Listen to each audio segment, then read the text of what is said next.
tough day for ImmediaDent. So in the local Indianapolis paper today, 22,000 Hoosiers were notified that they are eligible for compensation from ImmediaDent. ImmediaDent closed back in 2020, but they were taking prepayments for services that they weren't able to render once they closed.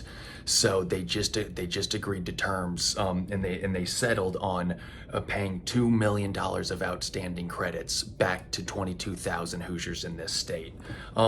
That's a pretty wild settlement, and unfortunately for ImmediaDent, that is actually the second lawsuit that they've lost in the state of Indiana.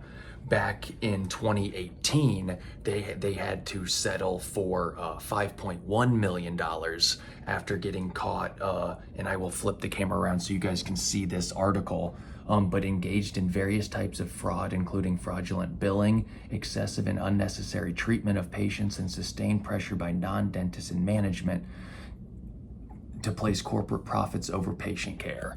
So again, that is a very alarming article to share. And this year in 20, I think it started in 2021, not 2022, ImmediaDent rebranded into Bright Tiger. But based on that Medicaid lawsuit, they were no longer able to see Medicaid patients. It changed the whole brand. It changed their whole demographic. It really kind of ended that business there. So unfortunately, to ImmediaDent and to the dental community and patients that had to go through that experience, I feel really, really bad for you guys. And another reason that it's really important to know the DSO that you're getting involved with, both from a dental perspective and from a patient perspective. So I wanted to put that out there, and I figured the Indianapolis community would be very interested kind of what happened. But the lawsuit that they just settled this year was for claims that they took on in terms of prepayments for care that they weren't able to provide once they closed.